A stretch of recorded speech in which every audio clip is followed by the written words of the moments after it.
February ಮತ್ತು March ತಿಂಗಳ ಗೃಹಲಕ್ಷ್ಮಿ ಹಣವನ್ನ ಮಹಿಳೆಯರಿಗೆ ಕೊಟ್ಟಿಲ್ಲ ಅನ್ನೋದು ಸಾಬೀತಾಗಿದೆ.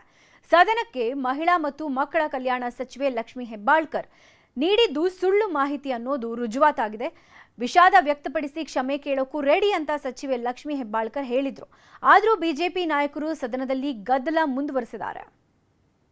ಪದೇ ಫೆಬ್ರವರಿ ಮಾರ್ಚ್ ಅನ್ನ ಕೇಳಿದಾಗ ನನ್ನ ಮಾಹಿತಿ ಪ್ರಕಾರ ಕೊಟ್ಟಿದ್ದೀವಿ ಅನ್ನೋದು ಒಂದಿತ್ತು. ಆದರೆ ಹೋಗಿ ನಾನು ಮತ್ತೆ ವಿಚಾರಣೆ ಮಾಡಿದಾಗ ಫೆಬ್ರವರಿ ಮಾರ್ಚು ಇನ್ನೂ ಹಾಕೆಲ್ಲ ಸ್ವಲ್ಪ ಹೆಚ್ಚು ಕಡಿಮೆ ಆಗಿ ಅನ್ನುವಂಥ ಮಾಹಿತಿ ನನಗೆ ಬಂತು.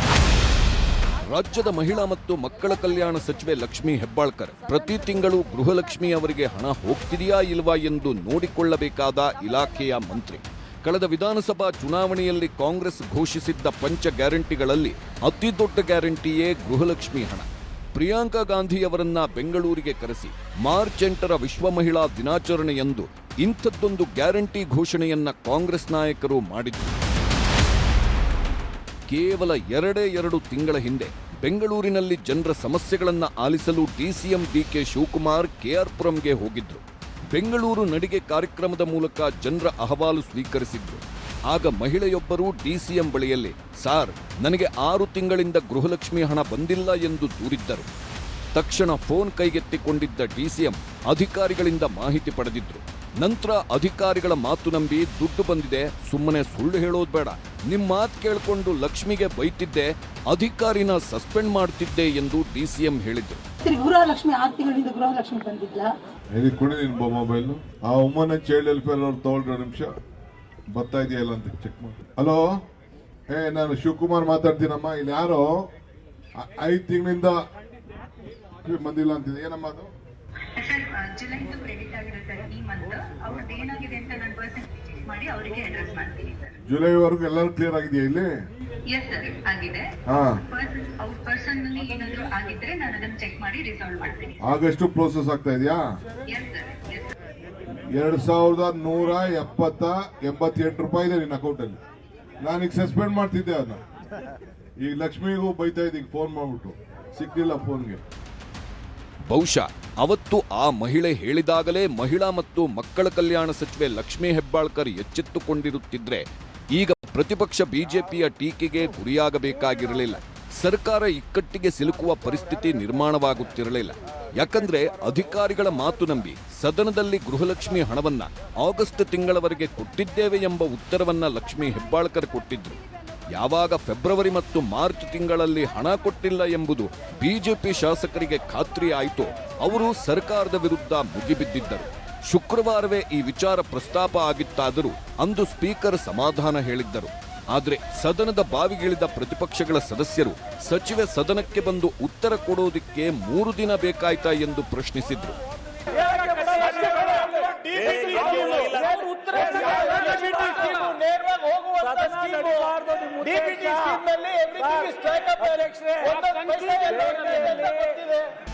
ಕಡೆಗೆ ಸದನ ಒಮ್ಮೆ ಮುಂದೂಡಿಕೆಯಾಗಿ ಮತ್ತೆ ಕಲಾಪ ಶುರುವಾದಾಗ ಸಚಿವೆ ಲಕ್ಷ್ಮಿ ಹೆಬ್ಬಾಳ್ಕರ್ ಅವರನ್ನ ಕರೆಸಿ ಸದನದಲ್ಲಿ ಉತ್ತರ ಕೊಡಿಸಲಾಯಿತು.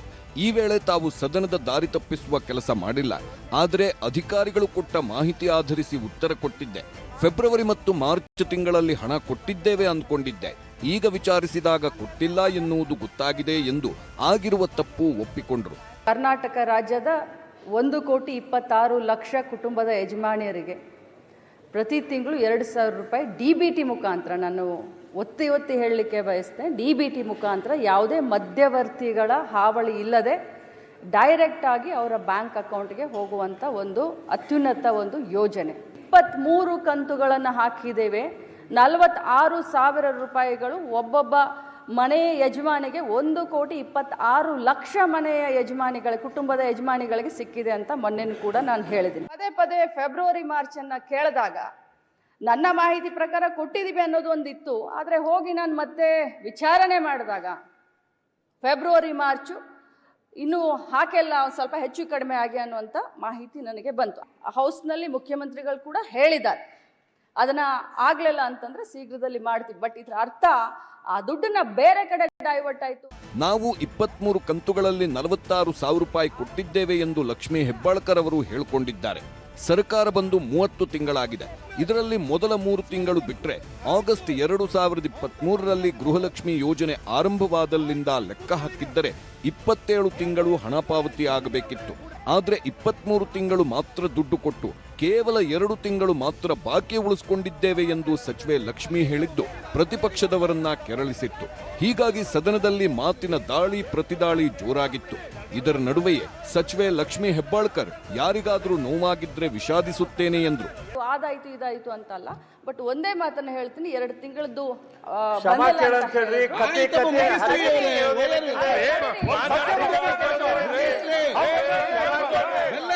ಆದರೆ ಸಚಿವೆ ಲಕ್ಷ್ಮಿ ಹೆಬ್ಬಾಳ್ಕರ್ ಅವರ ಅರೆಮನಸ್ಸಿನ ವಿಷಾದ ಪ್ರತಿಪಕ್ಷಗಳಿಗೆ ಸಮಾಧಾನ ತರಲಿಲ್ಲ. ಮಧ್ಯಪ್ರವೇಶಿಸಿದ ಪ್ರತಿಪಕ್ಷ ನಾಯಕ ಆರ್ ಅಶೋಕ್ ತಪ್ಪಾಗಿದೆ ಎಂದು ಒಪ್ಪಿಕೊಂಡು ಕ್ಷಮೆ ಕೇಳಲಿ ಎಂದು ಸವಾಲು ಹಾಕಿದ್ರು. ಸರ್ಕಾರದ ತಪ್ಪಿನಿಂದಾಗಿ ನಮಗಲ್ಲ 1,26,00,000 ಕುಟುಂಬಗಳ ಯಜಮಾನಿಯರಿಗೆ ಬೇಜಾರಾಗಿದೆ ಎಂದ್ರು. ಇಲ್ಲಿ ಸದನಕ್ಕೆ ತಪ್ಪುದಾರಿ ಕೊಟ್ಟಿರೋದು ಸ್ಪಷ್ಟ ಆಯ್ತು. ಅವರೇ ಹೇಳಿದ್ದಾರೆ, ನನಗೆ ಅಧಿಕಾರಿಗಳು ತಪ್ಪು ಮಾಹಿತಿ ಕೊಟ್ಟಿದ್ದಾರೆ, ನಾನು ಹೇಳ್ಬೇಕಲ್ಲ, ತಪ್ಪಾಗಿದೆ ಅಂತ ಹೇಳ್ಬೇಕಲ್ಲ. ಎಲ್ಲಿ ಹೇಳಿದ್ರು? ನಿಮ್ಗೆ ಯಾರಾದ್ರೂ ಬೇಜಾರಾದ್ರೆ? ನಮ್ಗೆಲ್ಲ ಬೇಜಾರಾಗಿರೋದು ಯಾರು 1,26,00,000 ಜನ ಇದ್ದಾರೆ, ಅವ್ರು ಬೇಜಾರಾಗಿರೋದು. ಆರ್ ಅಶೋಕ್ ಸೇರಿದಂತೆ ಪ್ರತಿಪಕ್ಷಗಳ ಸದಸ್ಯರು ಹೀಗೆ ಮುಗಿಬೀಳುತ್ತಲೇ ಎಲ್ಲರ ಕ್ಷಮೆ ಕೇಳಿದ ಲಕ್ಷ್ಮಿ ಹೆಬ್ಬಾಳ್ಕರ್, ಮಹಿಳೆ ಎಂಬ ಕಾರಣಕ್ಕೆ ನನ್ನನ್ನ ಟಾರ್ಗೆಟ್ ಮಾಡುತ್ತಿದ್ದೀರಿ ಎಂದು ತಿರುಗೇಟು ಕೊಡುವ ಪ್ರಯತ್ನ ಮಾಡಿದ್ರು. Completed my this one. ನಾನು ಇಂಟೆನ್ಷನಲಿ ನಮಗೆ ಈ ಒಂದು ಸದನವನ್ನ ಮಿಸ್ಲೀಡ್ ಮಾಡುವಂತ ಇಂಟೆನ್ಷನ್ ಇರಲಿಲ್ಲ. ಆದರೆ ನಾನು ಹೋಗಿ ಚೆಕ್ ಮಾಡಿದಾಗ 2 ತಿಂಗಳದ ಹೆಚ್ಚು ಕಡಿಮೆ ಆಗಿದೆ ಅನ್ನೋದು ಗೊತ್ತಾಯಿತು. ಅದನ್ನು ಮುಂದಿನ ದಿನದಲ್ಲಿ ನಾನು ಸರಿ ಮಾಡ್ತೀನಿ. ನನ್ನ ಮಾತಿನಿಂದ ಯಾರ್ದಾದ್ರೂ ಭಾವನೆಗೆ ಇದಾಗಿದ್ರೆ ನಾನು ವಿಷಾದವನ್ನು ವ್ಯಕ್ತಪಡಿಸ್ತೀನಿ.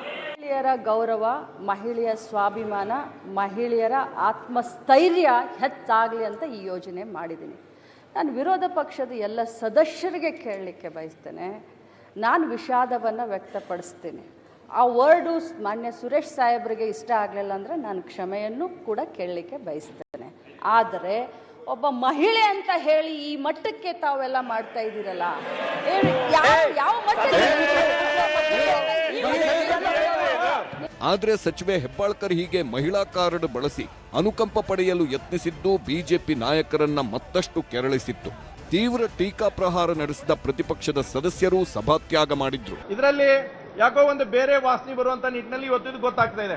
ಯಾವಾಗ ನೀವು ವಿಷಯಗಳನ್ನು ಹೈಡ್ ಮಾಡಕ್ ಪ್ರಾರಂಭ ಮಾಡ್ತೀರಿ, ಒಂದು ಸುಳ್ಳನ್ನ ಮುಚ್ಚಕ್ ಹೋಗಿ 100 ಸುಳ್ಳು ಅಂತ ಹೇಳುವಂತದ್ದು ಯಾವ ರೀತಿ ಆಗುತ್ತೆ, ಆ ರೀತಿ ಇವತ್ತು ಆಗ್ತಾ ಇದೆ. ಗೃಹಲಕ್ಷ್ಮಿಯನ್ನ ಹಾದಿಯಲ್ಲಿ ಬೀದಿಯಲ್ಲಿ ವಿರೋಧ ಮಾಡಿದಂಥವ್ರು ಬಿಜೆಪಿಯವರು, ಅವ್ರಿಗೇನಾದ್ರೂ ಬದ್ಧತೆ ಇದೆಯಾ? ಇವತ್ತು ನೋಡಿದ್ರೆ ಗೃಹಲಕ್ಷ್ಮಿಯರ ಬಗ್ಗೆ ಅಚಾನಕ್ಕಾಗಿ ಕಾಳಜಿ ಅವರಲ್ಲಿ ಕಂಡು ಬರ್ತಾ ಇದೆ. ಯಾಕೆ? ಆರೋಪ ಪ್ರತ್ಯಾರೋಪಗಳೇನೇ ಇರಲಿ, ನಮಗೆ ಶೀಘ್ರವೇ ಗೃಹಲಕ್ಷ್ಮಿ ದುಡ್ಡು ಬರಬೇಕು, ಬಾಕಿ ಉಳಿದಿರುವ ಕಂತುಗಳು ಕೂಡ ಪಾವತಿ ಆಗಬೇಕು ಎನ್ನುವುದು ರಾಜ್ಯದ ಗೃಹಲಕ್ಷ್ಮಿಯರ ನಿರೀಕ್ಷೆ. ಒಂದ್ಸಲ ಬರ್ತಾವ, ಒಂದ್ಸಲ ಬರೋವಲ್ರಿ, ಬಹಳ ದಿನ ನಿಂತು ಹೋಗ್ರಿ. ಸಹಾಯ ಮಾಡ್ತಾನಂತ ಹೇಳನ್ರಿ, ಈಗ ಕೈ ಬಿಟ್ಟನ್ರಿ. ನಾವು ಬಡವ್ರು ಹೆಂಗ ಬರ್ತಬೇಕ್ರಿ ಸರ್. Bureau report, news 18.